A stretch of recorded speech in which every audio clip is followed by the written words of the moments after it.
नमस्कार दोस्तों, कभी सोच कर देखा कि क्या होता अगर इंडिया और पाकिस्तान के बीच पार्टीशन ना हुआ होता। इस स्थिति को सोचकर शायद आप कहोगे कि हमारी म्यूजिक इंडस्ट्री सबसे अच्छी होती या फिर हमारी क्रिकेट टीम ऐसी होती जिसमें सचिन तेंदुलकर और शोएब अख्तर जैसे खिलाड़ी प्लेइंग 11 में होते। लेकिन दोस्तों ये तो ऊपर ऊपर की बातें हैं, लेकिन इस चीज को काफी गहराई से देखा जा सकता है। एक यूनाइटेड इंडिया की अर्थव्यवस्था कैसी होती और अंतर्राष्ट्रीय संबंध कैसे होते, राजनीति और मीडिया जैसी चीजों पर क्या असर पड़ता।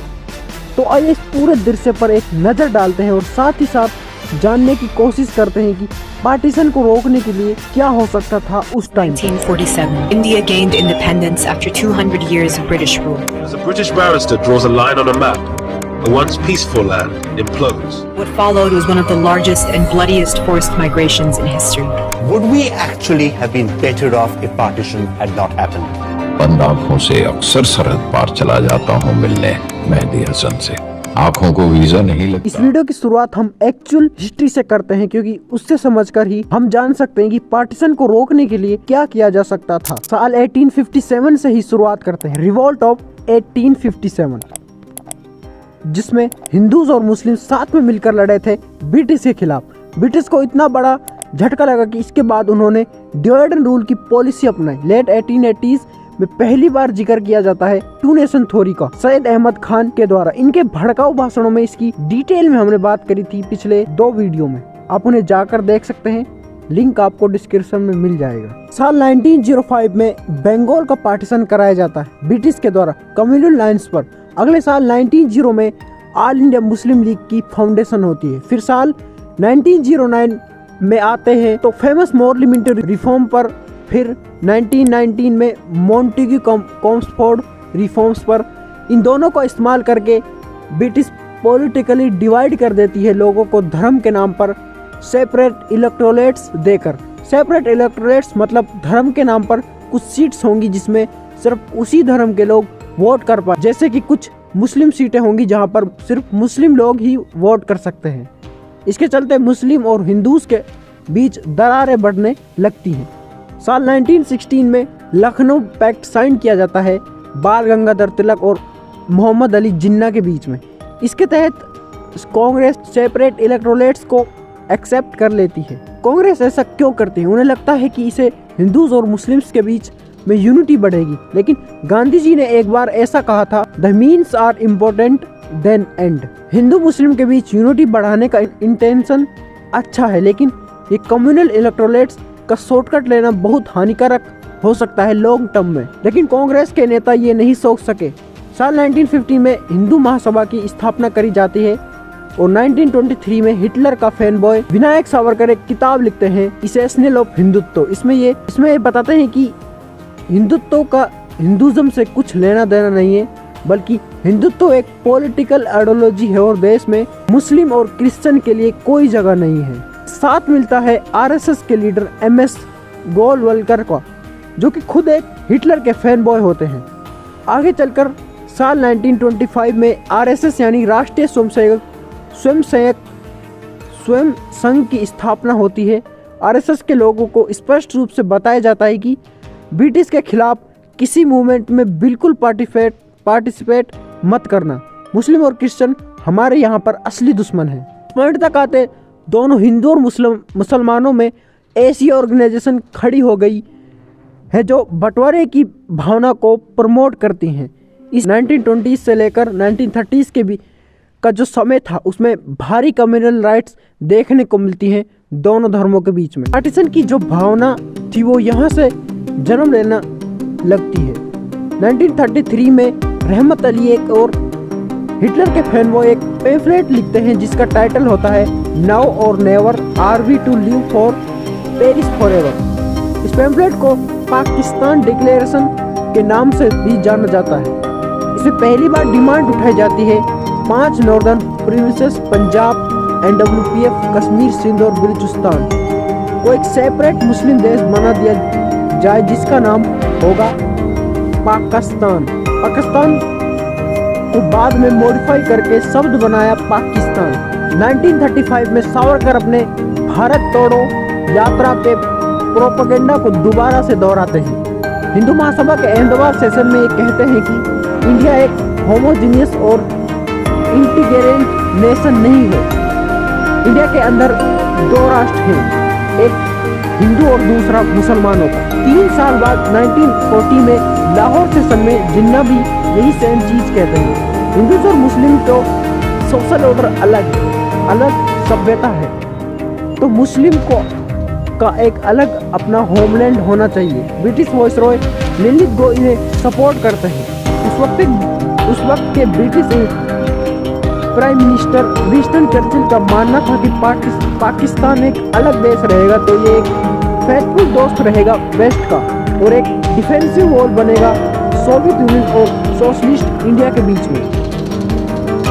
साल 1945 में वाइसरॉय वेवल भी कहते हैं कि विंस्टन चर्चिल फेवर में है पार्टीशन के। वो 3 देश बनाना चाहते हैं, पाकिस्तान, हिंदुस्तान और फिलिस्तीन। अगस्त 1943 में सावरकर कहते हैं कि उन्हें जिन्ना की 2 नेशन थ्योरी से कोई दिक्कत नहीं है। ये हिस्टोरिकली फैक्ट है कि हिंदू और मुस्लिम नेशन है। इन सारे कम्युनल भाषणों के बीच में 1946 में इलेक्शन बुलाई जाती है ब्रिटिश इंडिया में। इन इलेक्शन में मुस्लिम के सेपरेट इलेक्टोरेट्स होते हैं। नतीजा ये कि मुस्लिम लीग को 425 सीट्स मिल जाती है इस इलेक्शन में। हालांकि कांग्रेस नंबर 1 पर थी 923 सीट्स के साथ, लेकिन ये चीज काफी क्लियर दिखती है कि मुस्लिम लीग काफी पावरफुल फोर्स है और मेजोरिटी मुस्लिम सीट्स को मुस्लिम लीग ही जीतती है। कई लोग इस फैक्ट को पॉइंट आउट करके कहते हैं कि ये सबसे बड़ा एग्जाम्पल है कि देखो मुस्लिम पाकिस्तान के फेवर में वोट किया क्योंकि इस वक्त मुस्लिम लीग पाकिस्तान के फेवर में थी। लेकिन एक बहुत इंपॉर्टेंट फैक्ट है जिसकी कोई बात नहीं करता। इन इलेक्शन में कोई यूनिवर्सल फ्रेंचाइज नहीं थी। वोटिंग की एज 21 साल थी, 21 साल थी और ऐसा नहीं था कि हर आदमी वोट कर सकता था। बड़ी लिमिटेशंस लगाई गई थी। वोट करने के लिए प्रॉपर्टी की रेस्ट्रिक्शंस थी, लैंड और ओनरशिप की ज़रूरत थी, टैक्सेस पे किए होने चाहिए थे, बहुत सारी अलग अलग कंडीशन थी और अगर आप इन सारी कंडीशन को सेटिस्फाई करते तो तभी आप इलेक्शंस में वोट कर पाते। कुल मिलाकर ये बात ये थी कि सेंट्रल असेंबली में जो फ्रेंचाइज थी देश भर की पॉपुलेशन के सिर्फ 3% लोग एलिजिबल थे वोट करने के लिए और प्रोविंशियल असेंबलीज में सिर्फ 13% लोग। ये इलेक्शन बेसिकली अपर क्लास लोगों की इलेक्शन थी। आम जनता को कोई मौका नहीं मिल पाया पार्टिसिपेट करने का। वैसे एक फन की बात है कि हिंदू महासभा को इन इलेक्शन में कोई सीट्स नहीं मिलती है, लेकिन क्योंकि मुस्लिम लीग ने इतनी सारी सीट्स जीत ली, अगस्त 1946 में मुस्लिम लीग डायरेक्ट एक्शन की कॉल करती है। जिन्ना का कहना था कि या तो वो इंडिया को डिवाइडेड देखेंगे या तो वो इंडिया को डिस्ट्रॉय देखेंगे। बाकी बड़ी वॉयलेंस देखने को मिलता है। 1000 से ज़्यादा लोग मारे जाते हैं 5 दिन के अंदर और मेजरली इस वॉयलेंस के विक्टिम हैं हिंदूज। और गांधी जी अपनी लाइफ को रिस्क पर डालकर जाते हैं हिंदूज को बचाने के लिए। और ऑन द 14 अगस्त 1947 को लोग पार्टीशन के दिन की तरह मानते हैं, लेकिन उस दिन को सिर्फ पार्टीशन फॉर्मली इम्प्लीमेंटेड किया गया। असलियत में पार्टीशन की कहानी कई दशकों की है, जैसे कि अभी आपने सुना। अब इस पार्टीशन को रोकने के लिए क्या किया जा सकता है? वैसे तो बहुत से लीडर थे जो पार्टीशन के खिलाफ थे। पंडित जवाहरलाल नेहरू, सरदार पटेल, नेताजी सुभाष चंद्र बोस, मौलाना आजाद और कई पॉलिटिकल पार्टी जो पार्टीशन के खिलाफ थे। इंडियन नेशनल कांग्रेस के अलावा all India Muslim League conference, university party. In fact Gandhi ji और खान अब्दुल गफ्फार खान जैसे लोगों ने इस पार्टीशन को एंड तक एक्सेप्ट नहीं किया, लेकिन कांग्रेस ने मजबूरी में आकर एंड में पार्टीशन को एक्सेप्ट कर लिया क्योंकि कैबिनेट मिशन उन्हें प्रेजेंट किया गया। कैबिनेट मिशन एक ऐसा प्लान था जिसमें इंडिया को पार्टीशन नहीं होना था और उस प्लान से जो सेंट्रल गवर्नमेंट बनती वो बहुत कमज़ोर होती और जो सारी देश की अलग अलग यूनिट्स होती उन्हें इंटरटेनमेंट होती कि वो अपनी रिलेशनशिप यूनियन के साथ रिकंसिडर कर पाए हर 10 साल बाद। कांग्रेस के राय में ये प्लान और भी ज़्यादा खतरनाक था इंडिया की इंटीग्रिटी के लिए। सरदार पटेल ने तभी कहा था कि nobody likes the division of India but the choice is between one division and many divisions. उन्हें लगता था कि पार्टीशन को एक्सेप्ट करके हम खून खराबे को रोक सकते हैं। डर यह था कि पार्टीशन को अगर नहीं होने दिया तो मुस्लिम लीग शायद लार्ज स्केल वायलेंस शुरू कर दे। कम्युनल टेंशंस इतनी बढ़ जाएं कि रेजिमेंट्स और पुलिस के अंदर भी लोग धर्म के नाम पर एक दूसरे से अलग हो जाएं। ऐसा होता या नहीं होता ऐसा कहना मुश्किल है, लेकिन एक चीज़ जरूर है कि पार्टीशन के बावजूद भी अनफॉर्चुनेटली खून खराबा देखा गया। कुछ लोगों की राय यहाँ पर होती है कि पार्टीशन को रोकने के लिए जिन्ना को प्राइम मिनिस्टर बना देना चाहिए था, क्योंकि जिन्ना सिर्फ पॉलिटिकल पावर के लिए भाग रहे थे। क्या ऐसा करने से पार्टीशन को रोका जा सकता है?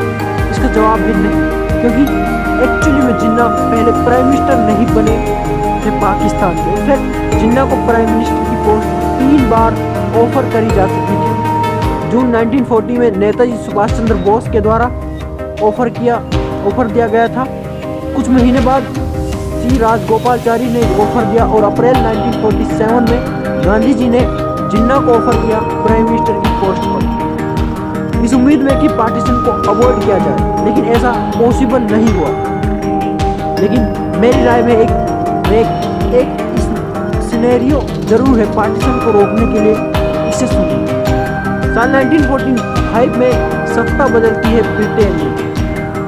विंस्टन चर्चिल नीचे उतर जाते हैं प्राइम मिनिस्टर की पोजीशन से और नए प्राइम मिनिस्टर बनते हैं क्लीमेंट एटली लेबर पार्टी से। अब इंटरेस्टिंग बात यह है कि लेबर पार्टी इंपीरियलिज्म के खिलाफ होती है और क्लीमेंट एटली पार्टीशन के खिलाफ होते हैं। ये कोई इमेजिनरी सिचुएशन नहीं है कि एक्चुअली में ऐसा होता है। इन्होंने अपनी पूरी कोशिश करी पार्टीशन को रोकने के लिए, लेकिन वो काफ़ी लेट हो चुके थे एक्शन लेने में। अगर ब्रिटेन में लेबर पार्टी पहले पावर में आ जाती या फिर प्राइम मिनिस्टर क्लेमेंट एटली जल्दी से एक्शन लेते कम्युनल टेंशन को रोकने के लिए, तो यहाँ पर पार्टीशन को अवॉइड किया जा सकता था। ऐसा करने से उन्हें सबसे पहले चीज़ करनी थी सेपरेट इलेक्टोरेट्स की पॉलिसी को वापस लेना, यूनिवर्सल फ्रेंचाइजिस लाना, इंडिया में हर अडल्ट को वोटिंग का अधिकार देना। अगर ऐसा होता सारी जनता वोट कर पाती तो शायद मुस्लिम लीग को भारी हार का सामना करना पड़ता 1946 के इलेक्शन में। जिन्हें जब डायरेक्ट एक्शन की अनाउंसमेंट करते हैं तो पुलिस उन्हें अरेस्ट करती और जेल में डालती और दंगों को होने से रोकती। ब्रिटिश इंडिया की सरकार अगर तुरंत एक्शन लेती हेट स्पीच के खिलाफ तो शायद पार्टीशन को अवॉइड किया जा सकता था। ऐसा करने से साल 1947 ब्रिटिश देश को छोड़कर जाते हैं और हमें मिलता है एक सेकुलर डेमोक्रेटिक यूनाइटेड इंडिया का देश। इसमें कोई दोहरा ही नहीं है कि यूनाइटेड इंडिया एक सेकुलर देश होता, क्योंकि कांग्रेस ने कभी सेकुलरिज्म की आइडियोलॉजी पर समझौता नहीं किया था। सबसे पहला एडवांटेज तो बड़ा क्लियर होता कि करीब 2 करोड़ लोग डिस्प्लेस्ड हुए पार्टीशन की वजह से।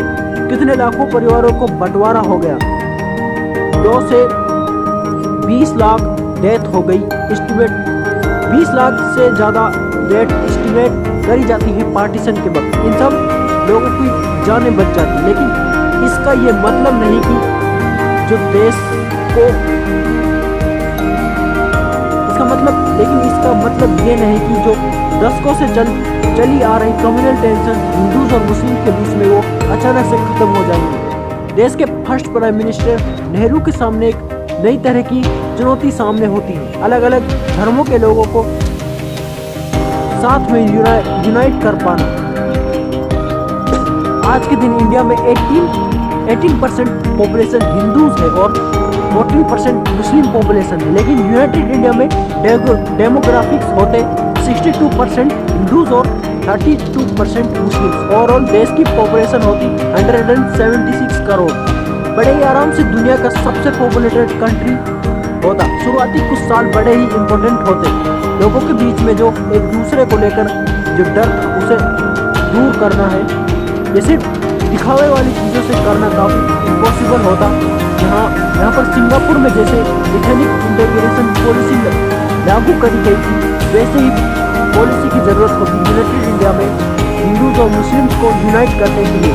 सरकारी मकानों में, सरकारी सोसाइटीज़ में परसेंटेज सेट करी जाए कि इतने से ज़्यादा हिंदू यहाँ पर रह सकते हैं, इतने से ज़्यादा मुस्लिम यहाँ पर नहीं रह सकते, ताकि अलग गेटोस ना बने शहरों में।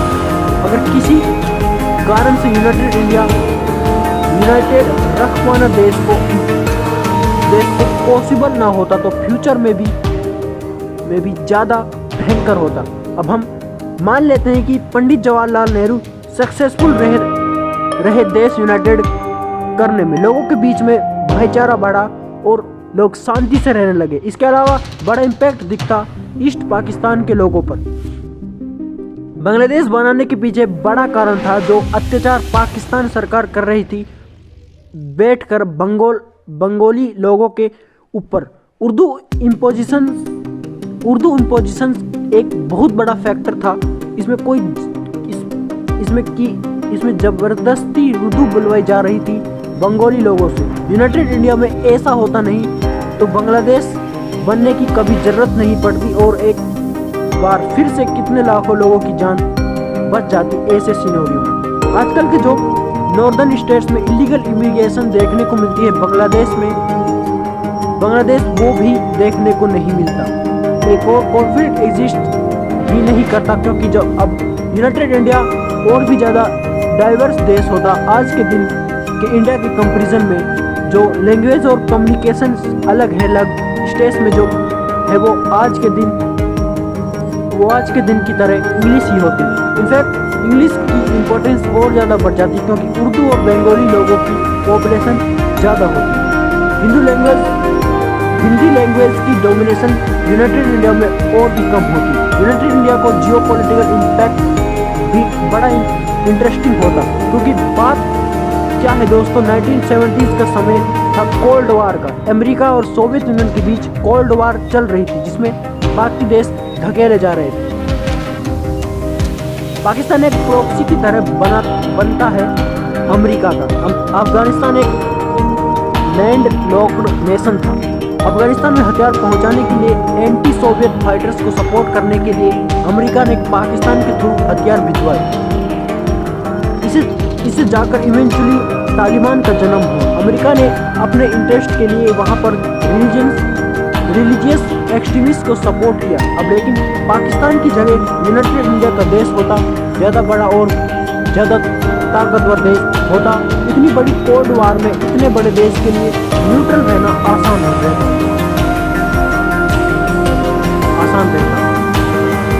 इंडिया भी काफ़ी हद तक न्यूट्रल होता कोल्ड वार में।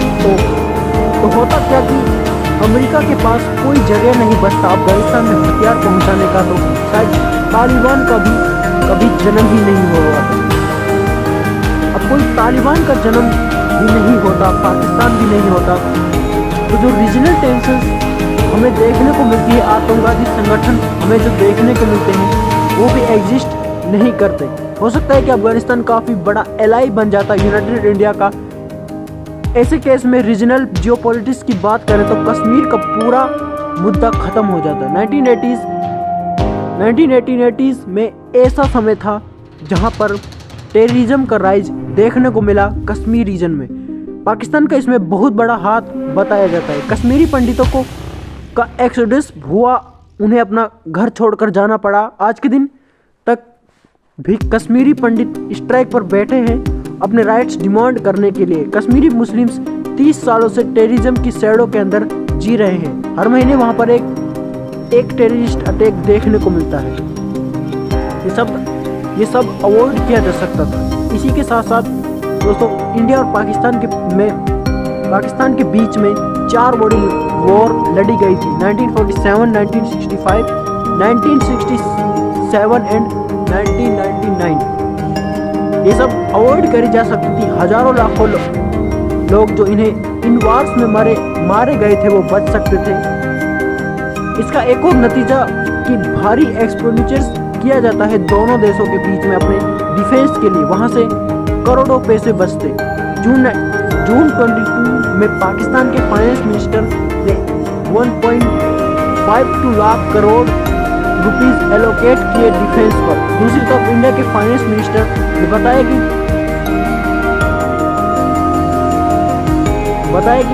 2022 से 23 तक डिफेंस बजट है इंडिया का 5.25 लाख करोड़ रुपीस। ऑलमोस्ट 7 लाख करोड़ रुपए एक ही साल में बच रहे हैं। इमेजिन करो, इन सारे पैसों को एजुकेशन, हेल्थ केयर, इंफ्रास्ट्रक्चर जैसी चीजों पर स्पेंड किया जाता है। यूनाइटेड इंडिया देश इंफ्रास्ट्रक्चर और इकोनॉमिक डेवलपमेंट के नाम पर कहीं और ज्यादा आगे होता। ऐसा नहीं है कि यूनाइटेड इंडिया को अपने बॉर्डर्स को गार्ड करने की जरूरत नहीं पड़ती। तो चाइना से थ्रेट्स आते हैं वो तो फिर भी एग्जिस्ट नहीं करता, लेकिन चाइना जैसा देश भी 2 बार सोचता इतने बड़े देश से पंगे लेने से पहले। अगर लोगों की बात करें तो पाकिस्तान के रीजन में रहने वाले लोगों के लिए यूनाइटेड इंडिया के अंदर उनकी जिंदगी काफ़ी बेहतर होती, क्योंकि जहाँ एक तरफ इंडिया रिपब्लिक बना 1950 में,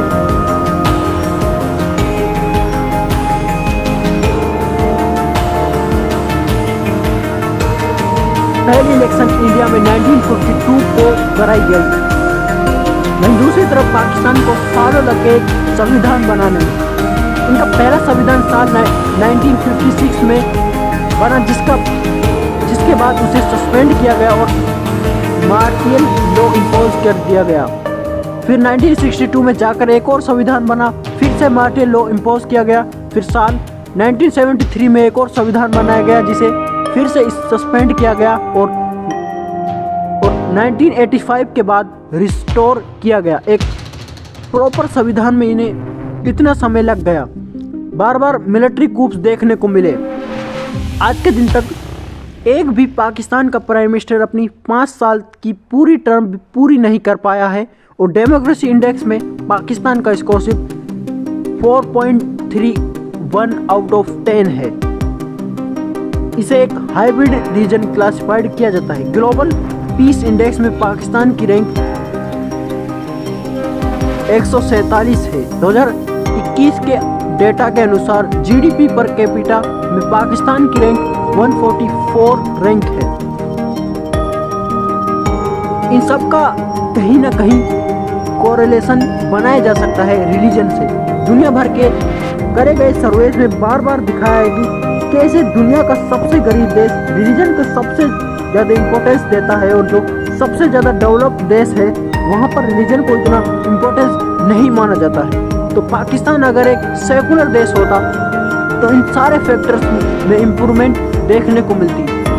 इसी एक्सट्रीमिस्ट की वजह से माइनॉरिटीज़ को सफ़र करना पड़ता है पाकिस्तान के अंदर। सिख, हिंदू, शिया मुस्लिम्स, अहमदिया मुस्लिम्स के खिलाफ अत्याचार देखने को मिलता है। लेकिन ऐसा नहीं है कि देश में मेजॉरिटी रीजन खुश रहा हो। इन्फ्लेशन और एम्प्लॉयमेंट की प्रॉब्लम बहुत ज़्यादा है पाकिस्तान में और हमारे इंडिया के बीच में कुछ सेलेक्टिव न्यूज़ चैनल्स इन्हीं खबरों को बहुत दिखाते हैं। तो एक चीज़ ये भी कही जा सकती है कि यूनाइटेड इंडिया में हमारे मीडिया के पास पाकिस्तान जैसा कोई देश नहीं होता जिसकी ये बार बार खबरें हमें सुना सकते। अब ऐसा नहीं है कि इंडिया में माइनॉरिटीज़ के खिलाफ अत्याचार नहीं देखने को मिलता जैसे पाकिस्तान में मिलता है। इंडिया में भी मुस्लिम्स को दलित्स पर अत्याचार होते हैं, हिंदुओं को भी दंगों में मारा जाता है। लेकिन ये इसलिए नहीं होता कि इंडिया सेकुलर है, इसलिए होता है कि जो लोग ये अत्याचार करते हैं वो सेकुलरिज्म को एक गाली मानते हैं। रिलीजियस एक्सट्रीमिस्ट हमें इंडिया में भी देखने को मिलती है, जिसकी वजह से ये सब होता है। एक बड़ा इम्पैक्ट यूनाइटेड इंडिया को इंटरनल पॉलिटिक्स पर भी पड़ता है। जो पॉलिटिशियन अपनी पॉलिटिक्स करते हैं पाकिस्तान के नाम पर कि हमें पाकिस्तान को आंख दिखा दी, ओपोजिशन पार्टी पाकिस्तान की भाषा बोलती है। यूनाइटेड इंडिया में ये सारी कॉन्स्पिरेसी थ्योरी और प्रोपेगेंडा फेल हो जाता है। तब शायद इन्हें चाइना का नाम लेना पड़ता अपनी पॉलिटिक्स करने के लिए। जीडीपी की बात करी जाए तो ज़्यादा असर नहीं पड़ता, क्योंकि इंडिया का जीडीपी ऑलरेडी काफ़ी बड़ा है पाकिस्तान या बांग्लादेश के कंपैरिजन में। न्यूट्रल रिसोर्सेस की कोई कमी नहीं है, लेकिन इसे इस सेंस में ज़रूर असर पड़ता है। अगर यूनाइटेड इंडिया एक सेकुलर देश बना रहता तो ज़्यादा फॉरेन इन्वेस्टमेंट आता, एक बड़ा मार्केट दुनिया को मिलता और सॉफ्ट पावर है देश की वो कहीं और ज़्यादा होती आज के कंपैरिजन में। यूनाइटेड इंडिया बड़ी आसानी से अमेरिका और चाइना के बराबर का लेवल का होता।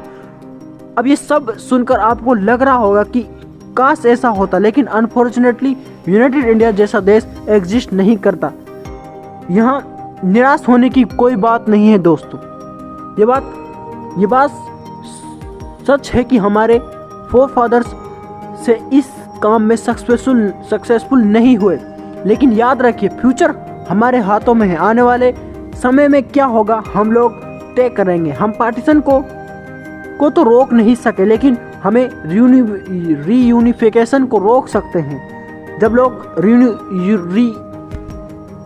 लोग रीयूनिफिकेशन के बारे में सोचते हैं तो वो टॉप बॉटम अप्रोच से सोचते हैं। उन्हें लगता है कि किसी दिन कोई बड़ा लीडर आएगा, कोई महान आदमी आएगा जो इंडिया, पाकिस्तान, बांग्लादेश को रीयूनाइट कर देगा और चमत्कार हमें देखने को मिलेगा। लेकिन ऐसा कभी नहीं होने वाला है दोस्तों। जो बदलाव हमेशा बॉटम टू टॉप जाता है। ये रीयूनिफिकेशन का जो सेंटिमेंट पहले जनता में आना चाहिए। जब जनता ऐसी चीज़ को सपोर्ट करेगी तो अपने आप कोई ना कोई पॉलिटिशियन निकल कर आएगा जो जनता के बिहाफ पर मुद्दा उठाएगा वोट्स लेने के लिए, और फिर जाकर ये पॉसिबल हो सकता है। जैसे आपने देखा इस वीडियो में, पार्टीशन को कई दिन में नहीं हो सका, बल्कि एक बहुत ही लंबा कॉम्प्लेक्स प्रोसेस था जो 1875 से लेकर 1947 के बीच में अलग अलग स्टेजेस में हुआ। और जब रीयूनिफिकेशन की बात करते हैं तो उसे हमें एक लंबी प्रोसेस की तरह समझाना चाहिए, जो स्टेप बाय स्टेप घटनाएं हुई, जिसकी वजह से बाद में चलकर पार्टीशन हुआ। हमें उसका स्टेप बाय स्टेप उल्टा करना होगा। माइनॉरिटीज़ के खिलाफ अत्याचार को ख़त्म करना होगा। कम्युनल पॉलिटिक्स को ख़त्म करना पड़ेगा। धर्म के नाम पर जो राजनीति करी जाती है उसे ख़त्म करना होगा। हिंदू और मुसलमानों के बीच में जो नफरत को ख़त्म करना होगा। और जब तीनों देश इंडिया, पाकिस्तान, बांग्लादेश ऐसा इंटरगली अपने देश को अंदर ऐसा करेंगे तो सक्सेसफुल होंगे, तो धीरे धीरे इनके बीच में कोऑपरेशन अपने आप बढ़ेगा, तो रीयूनिफिकेशन बढ़ेगा, तो तभी न्यूट्रल लेवल बढ़ेगा। जय हिंद।